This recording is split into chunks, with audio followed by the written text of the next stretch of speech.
There we go. Live on Restream. We should be live on Nice. YouTube shortly. There we are. Look at that. Pressure makes diamonds, Greg. That's what happens. Pressure makes diamonds. Except now I've got us all out of frame. But you know what? The information's more important than what we look like. There were people making fun of your hair the other day on your show. They were like, he does DFS for a living and he can't get himself a decent haircut. And I said, no. There's a fun story behind this one. And then they didn't think it was a fun story. Yeah, I mean, I don't know how fun the story is. It is more to do with I'm just impulsive and saw and saw like a razor at Costco. I was like, I should cut my hair today, and then I cut my hair, and that's pretty much the whole story. So, I mean, it's fun to an extent. It's more just like this is the mindset of somebody who plays DFS full time, where I'm walking through Costco, like I should cut my hair right now. Oh, good times, good times. All right, well, we are doing our first NFL Live Before Lock. Well, technically the second because there was one on Thursday. But you and I are doing our first one here. We are brought to you guys by No House Advantage. We will talk about that. It is a peer-to-peer prop site. So how this works, it's twofold. One, you're not playing against the house like some of these other DFS prop sites. You're playing against other users in tournaments or head-to-head or the usual formats that you're used to. You can choose amongst, there's usually about 70 questions or so, and they're all player props, meaning is, Saquon Barkley going to rush for more than 90 yards, yes or no? And then you choose that prop, and then you have a confidence rating 1 through 5, and you have to pick 5 different props. So if you feel very confident that he will rush for more than 90 yards, that would be your 5-pointer. And then maybe you're saying, Danny Dimes over under 2.5 touchdowns. And that would maybe be your confidence of 1 because you're not as sure of what he's going to do. But it's a lot of fun. A new format, smaller site. If you sign up using the promo code Awesemo, they will match your first up to your first $20 in site currency. And that will be available for immediate use. And you can also download their app. We'll talk about that a little bit more. In the meantime, Greg, we've got some fun. Did anything surprise you today other than my wife just told me, "Oh, I see the she calls them the Redskins. The Redskins won today." I was like, "Oh, really? I never watched the end of that game. I thought they were losing."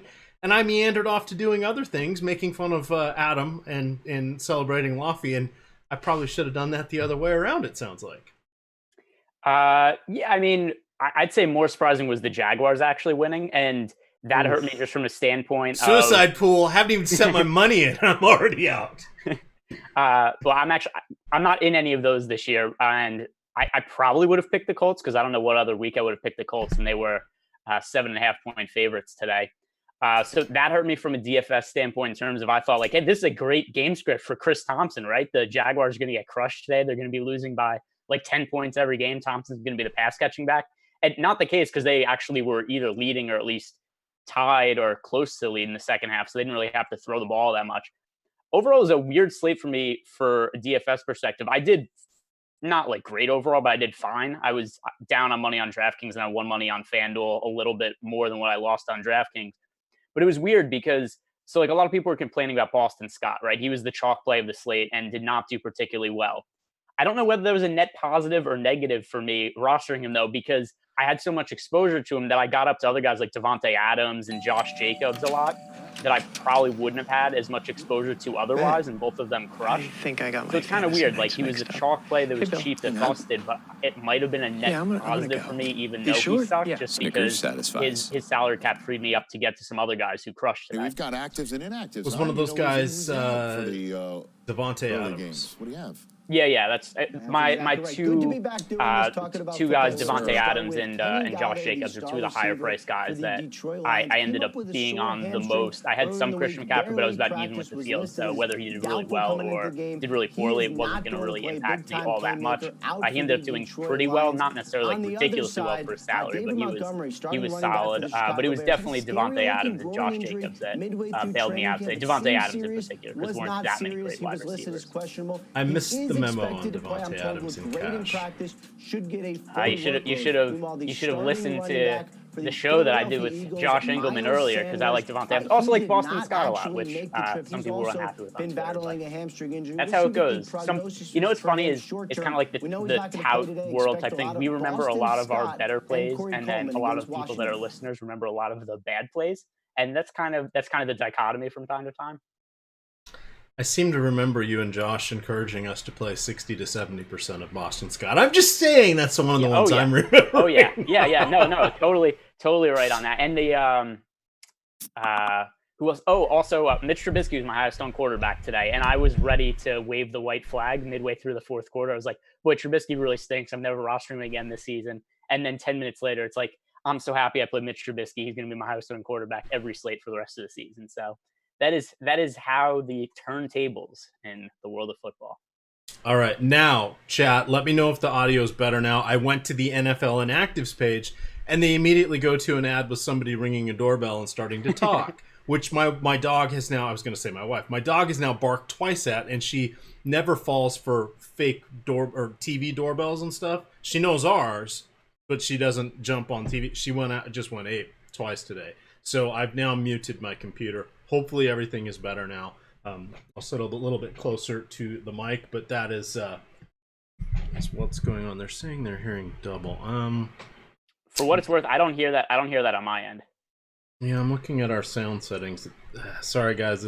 I mean, everything's set where it's supposed to be. So apologies on that one. Let's see here. All right. Notable inactives. That's what I wanted to talk about because that's why I went to the NFL.com page. There are really none of the skill position players that we were expecting to be out. And there's no real injuries per se to speak of. Just running through it quickly, it's a couple of offensive linemen for the Rams, Brian Allen, Tremaine Anstrom, tight end Bryson Hopkins, wide receiver Tristan Jackson, running back Raymond Callis, and defensive lineman Eric Banks. The Cowboys guys, never really heard of them. It's mostly defensive players, a couple offensive linemen. So no worries on that. And thank you for letting me know the sound is better now. Much appreciated, guys. Sorry, it's kind of funny. I produce these myself on the weekends to try to not have our guys have to work constantly, especially on NFL Sundays. But each time there's a new setting, it appears each time a new host joins, it changes everything in my settings, and that hasn't been happening before. I don't know why that is. But. And I could not be less of a help before the show starts, or I'm just sitting here making small talk with EMac, or sometimes I make fun of him a little bit. I don't do any. I'm not any help technical wise. I just sit here. I'm like, I like football, and then EMac presses some buttons. Yes. Well, we all have our strengths. This is not one of mine, but here we are for that. But let's jump on in here. We've got a bunch of stuff we want to talk about. We have 40 minutes till kickoff. There is a very healthy primetime slate that is tonight's game and then the two tomorrow. There's a doubleheader tomorrow for NFL as they've done for, I think it's going on like 15 or 16 years now. It's been a long time that they've done doubleheaders on the opening Monday night. That first game is at 7:15. We will have live before lock an hour before that. There will not be a second live before lock. We'll spend an hour covering those two games.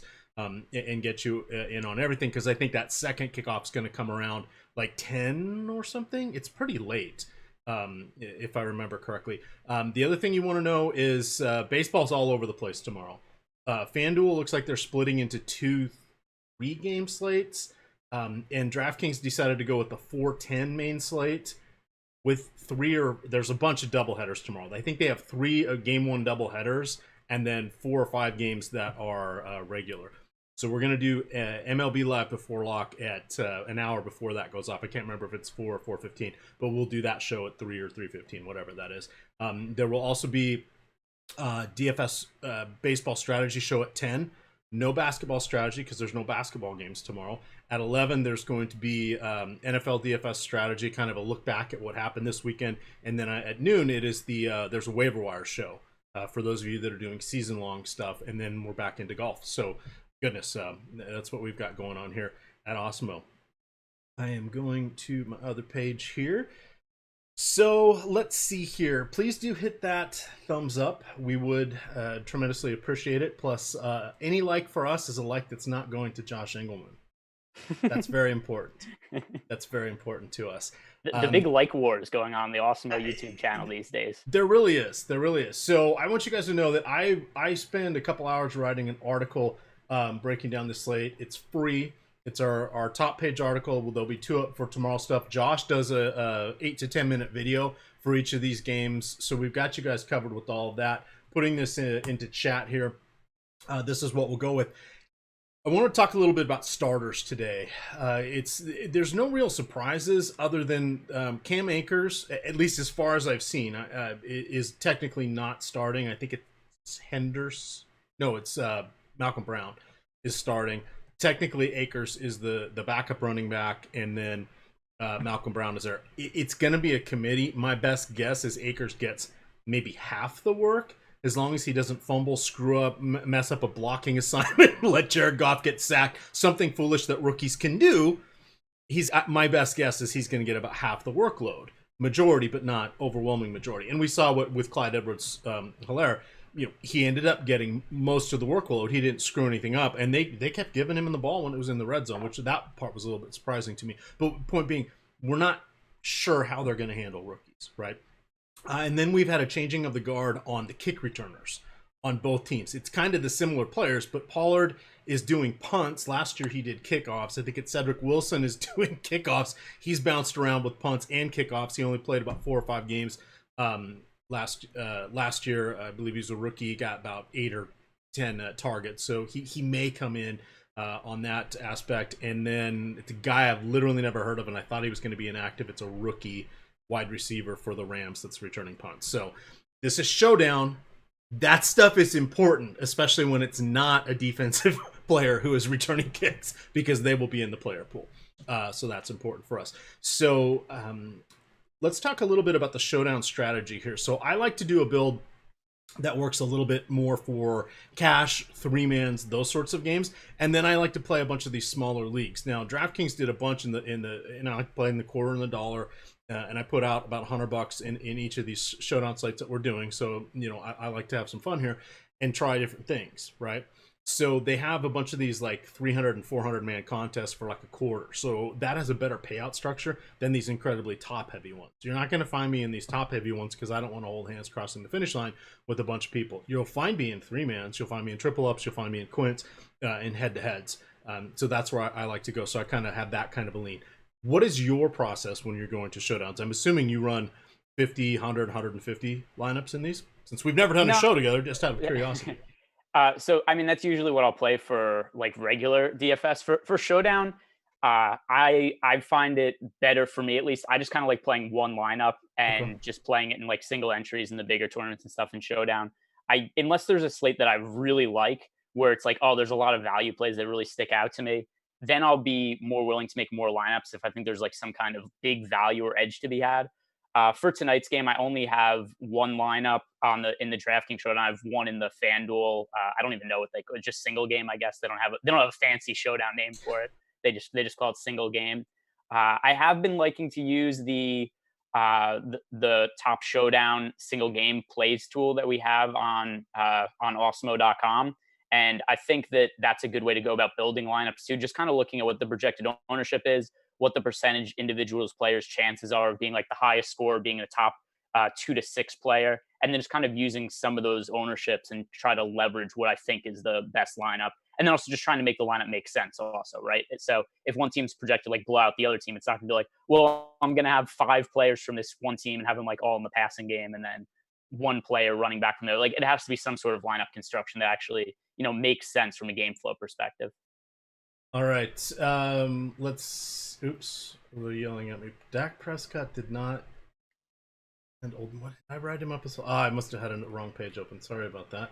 I was trying to put some college flair into this for talking about some of the players, but I had so many tabs open. I may have gone back to the wrong player page and credited Dak with going to a college he did not attend. In any event, so the ones I'm playing, I really like the boosters over there on DraftKings, where it's basically like 40x. So basically, you play for a quarter, you win $10. I like that. I don't like the winner take alls in this format, but I do like them in early only and afternoon only. I don't really like them on the full slate. And then I really like these 237 mans. Payouts are much better, but then I play in these, the dimes, the quarter arcades, all these with 5 and 10,000 people in them. That's just like playing those giant tournaments. But I know I'm going to bleed money on these, so I just don't want to bleed it at $10 per entry, especially since I'm on the show here. So, as we are jumping all over the place here, let's talk a little bit about the Dallas side of things. Any major changes? Anything that you're worried about? Jason Witten, Randall Cobb, no longer there. That's opening a bunch of targets up. However, we've got CeeDee Lamb. I'm curious for your expectations on what he's going to do. Blake Jarwin, not the best blocker, but he's got 80 targets that have opened up within the tight end. But we already know if he's not going to be able to block on that vaunted Dallas Cowboy offensive line, he probably isn't going to walk into all those Witten production, because Witten was out there because he was a blocker. So we want to be careful with what we do there. And then Zeke's probably he and Dak are my two favorite plays at the top. I'm curious what you think about Tony Pollard. I'm guessing he'll get about a third of the workload just as a change of pace guy. But the bulk of the work in red zone should go to Zeke. Go ahead and break down what you see for the Cowboys for us. All right, so I'm going to start with Elliott first, because I think that he's the play that has the most upside in this one game slate, and I also think that he's the preferred choice for the captain slash 1.5 X spot on FanDuel. So if you look at our projections and how we project out these players here, the ownership in terms of the captain spot is pretty flat amongst Elliott, Goff, and Prescott. All of them are projected to have about the same ownership, but the percentage chance of each of them being the highest score is pretty different. Elliott, 33% chance compared to 9% for Goff and 16% for Prescott. Considering that all three of them have about the same ownership, and the price tag isn't all that much different between them. Goff is a little bit cheaper, but Elliott's actually cheaper than Prescott. The numbers show that Elliott is by a pretty wide margin the top captain's choice. All right. I am going back and forth with my main lineup. It's going to be Elliott or Prescott. If I go with Prescott on DK, I'm going to, and the other players I like, I end up playing both kickers. I get Zeke in there at the flex, but I'm leaving like 1,200 or something like that on the table. So I need to play around and see what it's going to be with Zeke there. Now, I'm guessing that probably gets me to a more chalky build. I'm not afraid to leave up to $2,000 on the table here, especially early on. We don't always know what's happening in Showdown. This is one of those really weird ones where there's a lot of top-heavy plays, not a lot of cheapies. So to get a unique build, you may have to leave some money on the table. That I think is okay. And that's something a lot of people get nervous about. And when you do that, you end up with the same lineup as everybody else. A very similar lineup to a lot of people, which is not really going to help you in the large field tournament. Yeah, especially for Showdown. There's only so many options. And the easiest way to differentiate yourself is just leave salary on the table. Chances are you're not taking a solo first anyway. That happens very rarely in Showdown, except you could potentially win and only make a few $100s if that happens to be a train of like thousands of lineups. So it always makes sense to leave a little bit of salary on the table in Showdown. One other point on the Cowboys going against the Rams, and one other reason why I prefer Elliott. The Rams last year 17th in rush defense DVOA and 8th in pass defense DVOA. Plus they have Jalen Ramsey's going to be there for a full season. That's probably going to help their pass defense a little bit. So for that reason, I also see it as an easier matchup for Elliott than it is for Prescott. All right. We've got that rap guy gave us a little $2 super chat. Might need a clarification on this. It says he's got Woods and Elliott as his MVP. Should he change? I would think the answer would be what we're looking at is I'm assuming DK. Well, if he said MVP, then it's FanDuel. FanDuel. So who? Oh, it's because they do that tiered player thing, don't they? That tiered. Not for football though. Oh, is that just basketball? Oh. So I'm gonna read me the question out loud. Let's try to decipher this. I got Woods. If not, we'll have him. Okay. And Elliott as my MVP. Should I change? All right, I'm miffed. I don't know. That rap guy. So does that mean maybe he has two lineups, one with Woods and one with Elliott? Just if he's listening, which I assume he is because he was waiting an answer. Just have him clarify so we know what the question is, because I'm not totally sure what the question is. I will say that Elliott is my favorite overall captain / MVP play. Okay. So if it's a choice between those two, I prefer Elliott. And that's where I would go. But amongst the Rams players, Woods is my favorite. So those are two key guys that I want, and I'm kind of landing on Prescott. So they're sort of my triple threat right there. All right, let's look at this. I am going to mention, and if we get up to 100 likes, this will be the last time I mention No House Advantage. So I want to talk a little bit about this just one more time now that you guys are all in here, and I will talk quickly. So you can sign up using the promo code Awesemo and get a $20 match up to your first $20 deposit. They have an app, and they have a lot of contests. They have some overlay, especially today. They had quite a bit. It's peer-to-peer gaming, which means you're going against other players who are answering the same questions you are. You're not going directly against the house. So it's a collection of players in a GPP picking the questions, picking the answers, and then ranking them with confidence for 1 through 5, and then that's your score. So there's a lot of game theory in this, and the best thing is that Awesemo has odds for this. And what we do is we break out the likelihood that each player will meet or fail their different benchmarks or player props. So you don't have to do all the heavy lifting. You don't have to chase down a bunch of sites to find all these odds. Alex has already done it for you. So that's one of the best advantage I can offer up that we are giving, because nobody else is doing that right now. So you are going to be ahead of the curve. Get me up to 100 likes. We won't talk about that anymore. Moving through the rest of Dallas here, let's talk about the receivers. We've got Cooper, we've got Jalen Ramsey, we've got Michael Gallup, who's phenomenal heading into that mythical third year, and then we've got CeeDee Lamb. CeeDee Lamb's like fifth on the offense, because I'm going to put Jarwin ahead of him, I'm going to put Zeke ahead of him, and then we've got Dak, who, by the way, in his first 4 seasons scored 6 and 3 rushing touchdowns in each of those. So he scores a rushing touchdown every 3 games. What are we doing with these guys? So I'm very wary of Cooper, because I assume that he's going to draw a lot of coverage from Jalen Ramsey tonight. He's also really expensive. I mean, Cooper at 9,000. Goff is 9,400. I think it makes way more sense just go up for the $400 extra to get to Goff. And then you've got 1,400 more for Elliott. To me, Cooper's just a little bit too expensive. As for Gallup at 8,000, boomer bust option. I think he's either going to destroy the slate or score like 0 fantasy points, because that's kind of what Michael Gallup does, right? We've seen that from him a lot of times. He'll catch like a 60-yard touchdown pass and then do nothing the rest of the game. And he just kind of has that tendency to either be really high upside or really low floor. And the other thing also is, now that CeeDee Lamb is there, I'm not totally sure what to make of CeeDee Lamb, just because we haven't seen him in the Cowboys offense. And it's new coaching staff for the Cowboys also, right? Jason Garrett was the coach of the team for forever. I don't even remember how long it was he was with the team, but it was a significant period of time. He was one of the longest tenured coaches in the NFL. So we don't totally know what the Cowboys offense is going to look like. From a talent perspective, I like CeeDee Lamb a lot, and that's why I'm willing to roster him at 5,800 on DraftKings. I certainly think that he has more talent than Blake Jarwin. That's why for $400 less, I prefer Lamb. If you have, say, like $6,500 left on the table, I'd rather just go to Lamb instead of rostering Jarwin.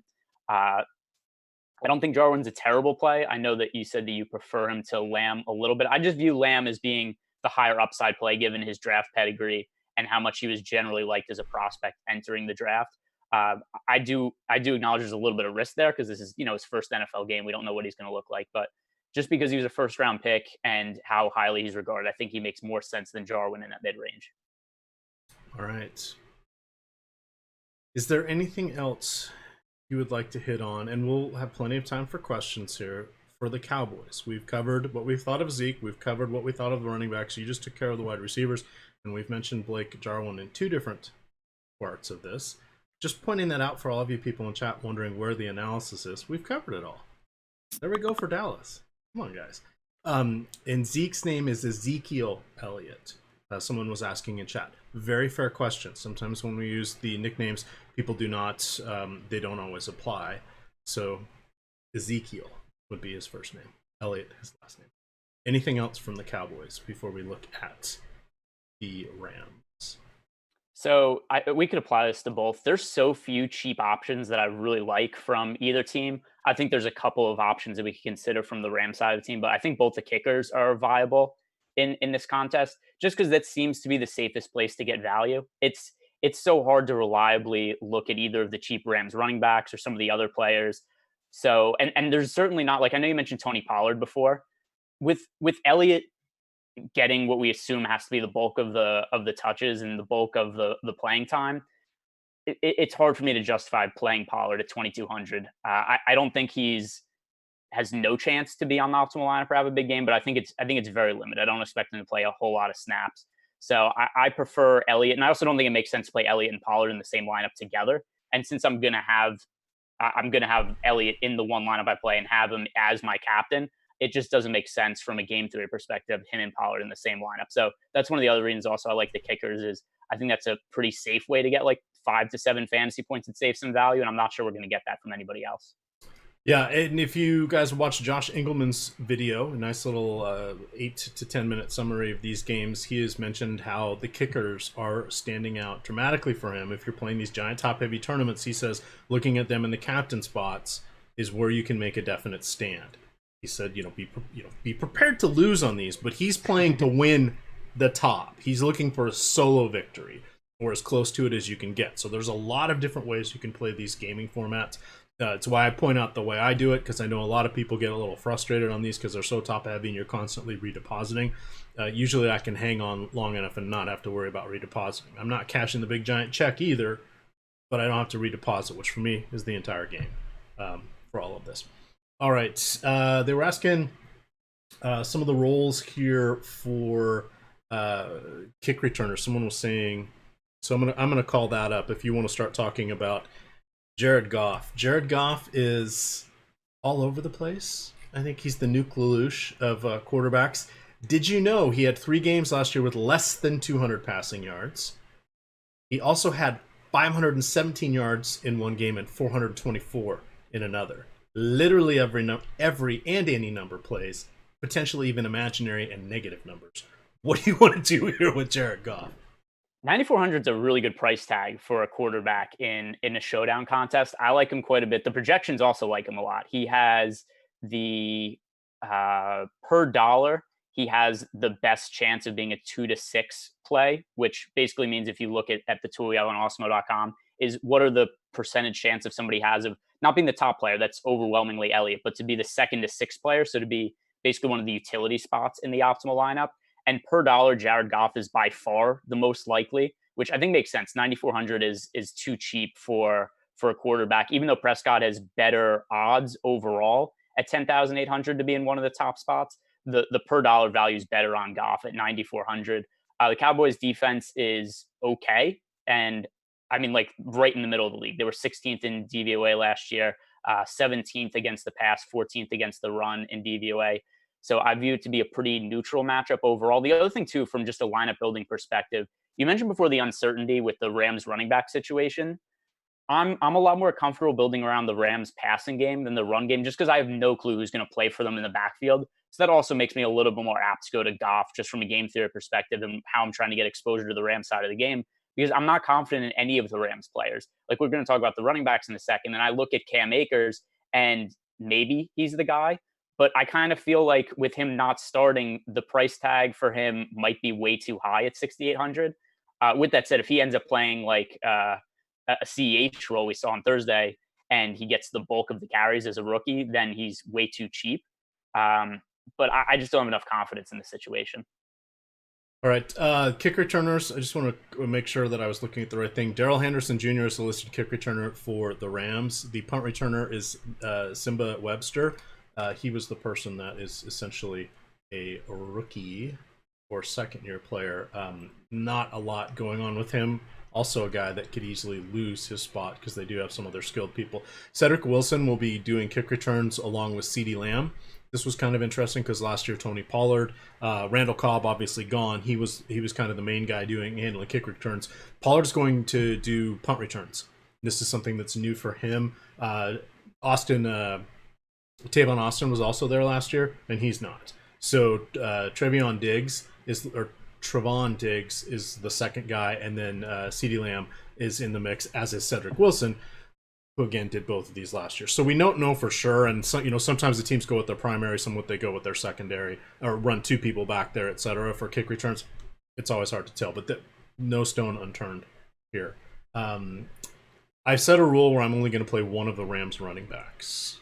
Yeah, I wouldn't play them together, even though the price tags are cheap across the board. It's hard to imagine that 2 of them have big games because I don't think they're going to share the field at the same time. The other thing to consider here also is I think they're going to kind of run the hot hand with a 3 running back by committee. So I think that all of them are going to get touches, and then I think down the stretch they're just going to stick with whoever plays the best. So I don't necessarily think that it's going to be all three of them playing equal shares in the fourth quarter. I think in the first quarter, all three of them will get an equal amount of touches. And then as the game winds down, they're just going to say like, hey, here's our guy. Here's who we're sticking with. And I think that's how the season's going to play out also. And just because of, I think that Akers is the most talented, I think that he's overall the most likely to win out that situation going forward. But for game one, I'm not totally positive that's going to be the case. All right. Moving along here, I have landed on my cash game lineup. It's going to be Prescott, Elliott, Tyler Higbee, Sam Sloma, the Rams rookie kicker, Kickers, Robert Woods, and wait for it, Greg Zuerlein. Revenge. Do kickers have revenge? 8 years. I don't think anybody. 8 years with the Rams. Here's the other thing. Also, it's pretty hard for kickers to control their fate, right? Like he's if they don't get in field goal range or if they score touchdowns, he's just not going to kick field goals. So there's no real revenge to be had. I think every time he goes on the field, he's going to be trying to kick through the uprights as often as possible. There's not going to be a time where he's like, oh, I'm trying really hard to make this field goal because I'm playing against my old team. The other thing also with kickers is, I mean, like 2 bad games for a kicker in a row, and it's like their career's over. So they're kind of always trying to make their field goals. Yeah. I see Eric Trani in chat is saying the Dobbins was listed as the 4th running back on the Ravens depth charts. You can't trust depth charts. That I would agree with. That's where I'm kind of pointing out. I was surprised to see who they had where just based on the roles they had last year. But they could have changed things. We don't know. Fortunately for us, most everybody is a tiebreaker that has that potential extra opportunity. It's like, oh, I'll go with Pollard. Oh, and he might do this. Or oh, I'll go with Henderson, and he might do this. That's a little bit helpful as a tiebreaker. But how many kicks are there? We know they've designed it to try to not have or to try to have touchbacks and no kickoff returns and stuff like that. So this is just kind of that tiebreaker stuff. I would not pin our hopes on it. I think on average there are. Like every year there's like 11 return touchdowns, something like that, combined punt and kick returns in the entire league. So watch somebody get 2 tonight. BJ Sams, I believe, did get 2 for the Baltimore Ravens. You probably don't remember. That was before. I will say this for Showdown. I have done this at times in the past, which I don't think you have to galaxy brain it this much, is taking the punt returner who maybe plays a role in offense and pairing him with the defense. Just because you have potentially get that double dip touchdown. But I don't necessarily want to do that for this slate. The other thing also with the Rams running back situation is if you look at the projections we have, Akers has an 18% chance to be a 2 to 6% play, top 2 to 6 in the lineup, I mean. And then if you look at the other running backs, Henderson and Brown each only have a 2% chance. So at least based on that, we are expecting that Akers is going to be the top option, has the best chance to have a big game. All right, and for those of you, we got 15 minutes left. They're asking, do I have a FanDuel cash lineup? I generally don't like to give lineups out on this. This one is like kind of just built itself, and you got to be willing to go with 2 kickers. Who really wants to do that? I don't know, but there's that. So I did 2,300 words on this game. I broke down each team by position, and then at the bottom you'll see me rank literally every player that has a chance of playing in this game. I also comment if I like them better on FanDuel or DraftKings. There'll be a few guys where I'll say, flip-flop this guy if it's FanDuel because he's got a better price, or do this on DraftKings because it's full PPR versus half PPR. But I literally break down what I call my top 10. Then I call secondary plays, which is usually 3 to 5, and then the lottery tickets. Today's go buy a lottery ticket, like literally go to the grocery store and get a scratcher, is Simba Webster.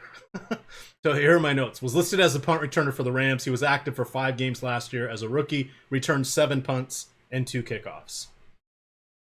That's the guy they're going to trust on Monday or Sunday Night Football? I don't know, but he was not inactive. So there you go. Blake Bell, Dalton Schultz. Yeah, no bueno.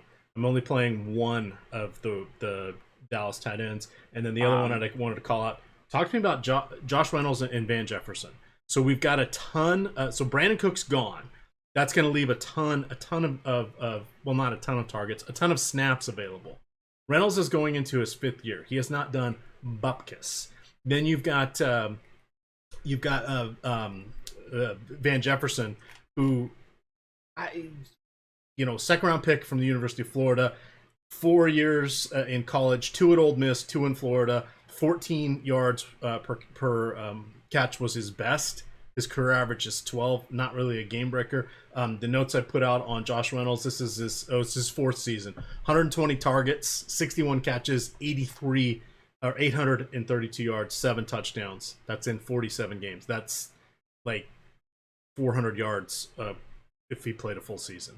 These are not great numbers from these guys. I don't know how much more, and then I'm going to let you talk, I promise. I don't know how much more Woods and Cooper can get. They were 9th and 14th in targets last year, respectively. How much more can you get from that? I don't know, but at least their floor solidified. What's going to happen with the 60 or so targets that were vacated with the absence of Brandon Cook? All right. Well, I think a lot of them go to Tyler Higbee. And also, you can talk as long as you want. I'm not sitting here having a talk. I'm listening to you. We're having fun. We're talking some football here. So Tyler Higbee, the other thing too, so Higbee has a massive price difference relative to how the pricing structure works on FanDuel and DraftKings. He's only $7,500 on FanDuel, which is an absurdly cheap price. He's easily the best value, in my opinion, on the FanDuel pricing. DraftKings at $7,200, I think that's a fair price for him. He actually does rate out pretty well in our projections, but also he comes with a much more expensive price tag than he does on FanDuel. So if you want to get Tyler Higbee exposure and you're playing lineups on FanDuel and DraftKings, he makes more sense on FanDuel. As for the cheaper receivers, I don't think that Higbee automatically gets all of the targets that are left behind by Brandon Cook.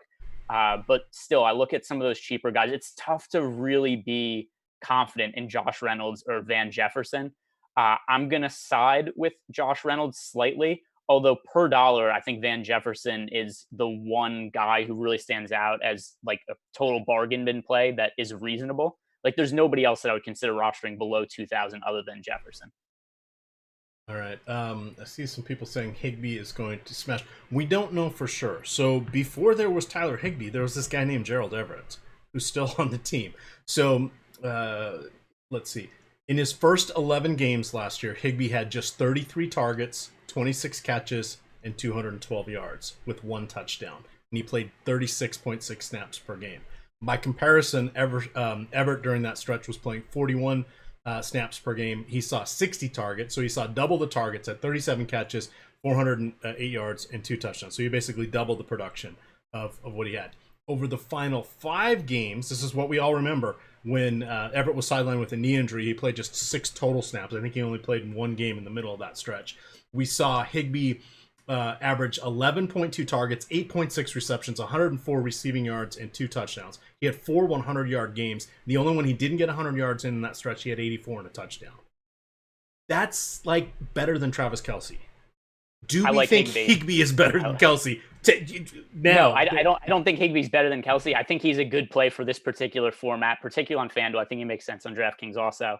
And I also have a ton of exposure to him on best ball, so I would really appreciate him having a good season overall because I thought he was going too late in draft. So there's a lot of times where if I didn't get Kelce or I didn't get Kittle in one of the early rounds, I was pretty happy to draft Higbee in the like pick 110, pick 120 around there, where he was going in a lot of best ball drafts. So I have more exposure to him in best ball than any other tight end.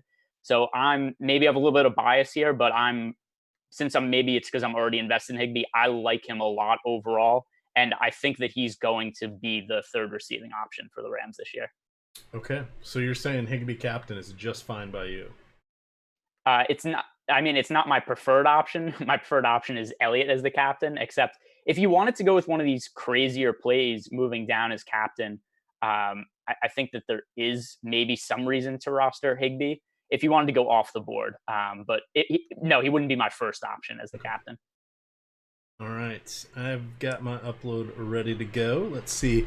Fading Dak, do you think the fact that they may be up, due to the fact that they might be up, thinking about Goff because they would have to throw? We want to remember that they are at home. There's no home fans, obviously. I will say most of the stadiums did a good job of disguising that.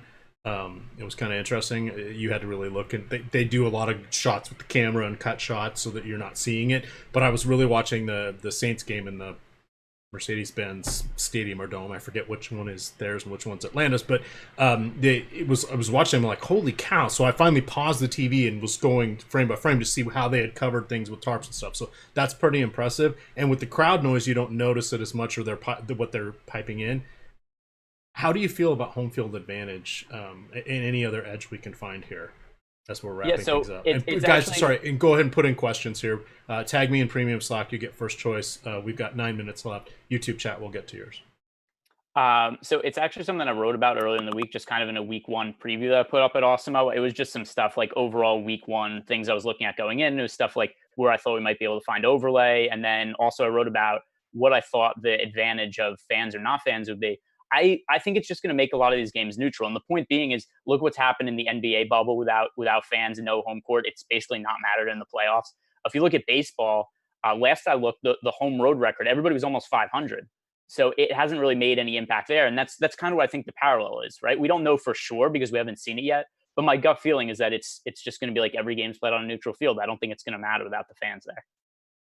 Yeah, other than you get to be at home, I guess. Yeah, I don't think where your family can annoy the hell out of you. So travel matters a little bit, but it doesn't matter a whole lot for football because there's a week in between games. The other thing also is there's been some research that's looked at like why does home field matter, and a lot of it's because the refs just happen, or umpires in baseball, whatever, this applies to all sports, they happen to make calls that are just more favorable towards the home team, and that's because it's a human element, right? They're just influenced by the fans that are in attendance. And I don't think they're doing it on purpose to call towards the home games. It's just that's where the energy of the stadium is. That's also kind of what fans are rooting for. And just it's been proven that referees in games tend to make more calls in favor of the home teams. That's where the biggest advantage is from home field, and that's gone now that there's no fans. All right. Are you willing to go either site? Are you willing to go with Elliott as your top guy, captain or MVP, and then everybody else being Rams? I'm okay with that. Yeah, I don't mind that. I would say that if you're going to run Elliott as the captain, everybody else Rams, from a game theory perspective, it makes more sense to have the Rams passing game as opposed to having the running game in there. Because think about the situation where if Elliott is your lone player in from the Cowboys in your captain spot, you're expecting the Cowboys to run a lot. And then you have to look at the situation and say, well, what has to happen for that to be the game outcome? And it means the Cowboys are probably leading and they're just grinding the ball with Elliott. And then when the Rams get the ball back, they're probably going to have to be throwing the ball. So for that reason, I would look at, if you're running Elliott as your lone Cowboy, then I would look at probably like Jared Goff. You'd probably have to take one of the cheap running backs, cheap wide receivers in that situation. So either Josh Reynolds or Van Jefferson, whoever sits in. Then you go with probably two of Kupp, Woods, and Higbee. Don't play the defense against Elliott. Yeah, I would not play the defense in the same lineup against Elliott. Sometimes that works, not against running backs. Cowboy game live. It will be in about 7 minutes. Higbee greater than Kelsey. That was my hyperbolic there. Mark Andrews greater than Kelsey. Well, in a 1 day sample size, sure. Let's see. Home field advantage. What are stats in the playoffs? I think that's it. Come on. I thought we'd have some questions here. Tried to make sure that we got to see them all. But reminder, we're starting at 10 o'clock tomorrow with shows. Baseball strategy for an hour, NFL strategy for an hour, NFL waiver wire, season-long pickups for an hour, and then golf. Baseball is starting at 4:10 on DraftKings for their main slate tomorrow. We're doing live before lock at 3:10 for baseball. There is no basketball, and we will do live before lock before the first of the two NFL Monday night doubleheaders. That will be at 6 o'clock for the 6:10 start. Is Gerald Everett worth a punt look? I don't really like Everett, and our projections don't like him either. I will say this. If you're going to roster Everett, I wouldn't do it with Higbee. I think they should be in separate lineups. If you're going to fade Higbee, then maybe there is some reason to select Everett. It's not a route that I'm going. But if you look at the projections we have, he only has a 0.7% chance to end up in the optimal lineup, just based on raw points. So definitely not a very favorable projection for him. I like Higbee a lot this season. I think Higbee is going to get a lot of targets. If I'm correct, then it means that Everett does not play a very big role this season. All right. Would you go with Gallup and Everett or CD, Lamb, and Sloman, the rookie kicker? So Gallup and Everett or CD, Lamb, and Sloman? Yep. I would go with Lamb and Sloman. Jared Goff over under 290 passing yards. I'm going to answer this one. Go over to Odds Shopper This is by Awesemo. I'm dropping this link into chat. It is giving us the player props for Jared Goff, and we've got SugarHouse, BetRivers, BetMGM, PointsBet, and DraftKings. They are all between 272 and 274. So I would say the under 290 would be realistic there. But this is a very handy tool that you can use whether or not you can sports bet. Odd Shopper by Awesemo. Check that out. Go over to awesemo.com. Across the top banner, you're going to see all sorts of cool stuff. Lamb or Jarwin? I would personally go Jarwin. Again, I play for 3-mans in cash games, though. I would go for Lamb. I perceive him as being the guy with more upside. If you look at the projections, the ownership is about the same for the two of them, but we have Lamb as about a 20% chance to be in the optimal lineup versus a 13% chance for Jarwin. And then when also considering the $400 price difference, I think Lamb is the stronger play. Is Higbee going to be sneaky? On DraftKings, he's 29% in the field and 4% in captain. So a little bit, I guess, because it's a showdown slate. So we have to appropriately look at that, but not overly sneaky. You can get Everett a third of his ownership.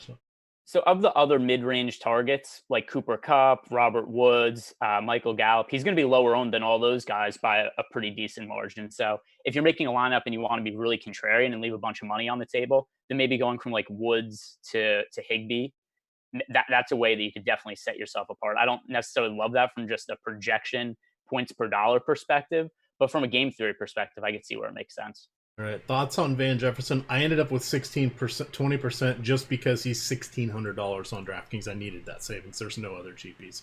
I'm hoping for 3 targets. There we go. So I'm not confident in Van Jefferson at all. It's not a guy who'd be like, oh, you need to have him be some smash value play. Like I said before, if you need to save salary, if you need to roster somebody below 2,000, Van Jefferson's the guy I would consider. Like I said, I don't really like Gerald Everett all that much. So that's where I go to Jefferson. If you absolutely need to save salary, that's the guy you go to. But it's not a spot where it's like, this is the smash value play of the slate. It doesn't exist tonight. All right, Woods or Gallup? Woods for me. Yeah, Woods. All right. By the time you guys see this, we will now officially be at lock because you got about a 20-second delay on us. So the reason I want to go with Woods is down the stretch, he averaged 11.2 targets per game. He never had less than 9. We've mentioned Brandon Cooks is gone. Well, I don't think that necessarily increases his targets. I think I would be shocked if he gets less than 8 to 10 tonight. One thing I was surprised about, the Cowboys are shaping up, I think, to play a little faster than what we've seen in prior years. Are you getting that a similar feeling? Because before they would just try to burn the clock. But I think with all those passing options, just by default, they're going to want to take the new shiny toys out and play with them. Maybe. It's so hard to say just because with the coach turnover, right? Like what is McCarthy going to do? Run. I mean, they still have have Zeke Elliott, who they invested a ton of money in, right? And I'm just looking at this from I'm going to apply a little logic here to say why I think they might be a little more run heavy than pass heavy. You know who has a really big contract that they signed to? Ezekiel Elliott. You know who doesn't? Dak Prescott. So except for he's making $32 million this year, 31. Yeah, except it's a franchise tag, right? It's not like they actually gave him the big contract that he wanted to get. So just from that logic, they made the investment into Elliott, and they haven't given Prescott his extension yet. That leads me to believe that I think they're a little more invested in Elliott and the run game than Prescott. But who knows? I'm just trying to look at some other factors and use some logic to try to see where I think they're going to go. Does that add up, though? Does that make a little bit of sense, at least? It does, but this is DFS, and we don't use logic here. No. We YouTube chat? Never! Certainly not for a one-game slate where just some crazy, like Dalton Schultz ends up with like a crazy touchdown or something like that at $200, and then it's like, oh, here's the guy that nobody rostered at 0.6% ownership that just ended the slate for everybody on the first drive. All right, 500 left. Please hit the like button on the way out. Come on, we got to at least get 100. We're at 97. Come on, a like for us is a like that does not go to Josh Engelman. And YouTube chat, this is what they're thinking. You can pull my irrational takes out of my cold, dead fingers. They're done. All right, that's going to do it for us. So, again, I mentioned we got a ton of shows tomorrow starting at 10. We've got baseball strategy, 11 NFL strategy, and kind of a look back of this week. 12, we've got waiver wire pickup show. 1:30 is golf. We've got 3:30 is MLB live before lock, and 6 is NFL live before lock. No NBA tomorrow. So we've got you covered there. With that, gamers, you can follow Greg on Twitter at GEhrenbergDFS. I am at EMacDFS. And of course, it is Awesemo_COM. With that, gamers, good luck.